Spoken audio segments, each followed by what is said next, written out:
একটা সময়ের কথা। ববি নামের এক দুষ্ট কুকুর ছিল যে খুব পছন্দ করত পাড়ার আশেপাশে ঘুরে বেড়াতে। একদিন রোদ ঝলমলে সকালে ববি হঠাৎ করে কিছু বিড়ালের মিউ মিউ শব্দ শুনতে পেল। সে ছুটে গেল ব্যাকইয়ার্ডে আর দেখল ৩টা বিড়াল তার দিকে তাকিয়ে আছে। ববি খুশি হয়ে বলল, তোমরা কে? আর লেজ নাড়িয়ে ওদের সঙ্গে বন্ধুত্ব করতে চাইল। ৩ বিড়াল নিজেদের নাম জানাল, লুনা, ফেলিক্স আর বেলা। ৩ জনের স্বভাব একেবারেই আলাদা।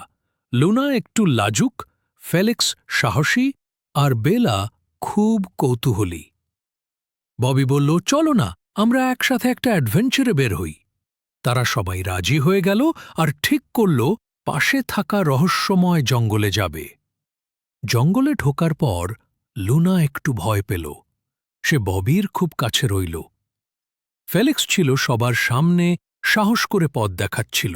আর বেলা, সে তো প্রতিটা জিনিস দেখে অবাক হয়ে যাচ্ছিল।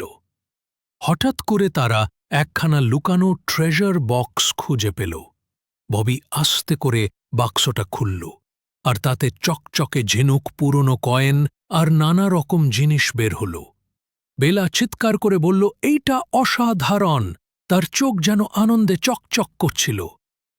ফেলিক্স বলল, এই গুপ্তধনটা আমরা সবাইকে ভাগ করে দেব। ববি হাসল আর বলল, হ্যাঁ, আমরা সবাই মিলে এটা পেয়েছি। এই দারুণ অভিযান ওদের বন্ধুত্ব আরও গভীর করে দিল। ওরা ঠিক করল এখন থেকে সব অ্যাডভেঞ্চার একসাথে করবে।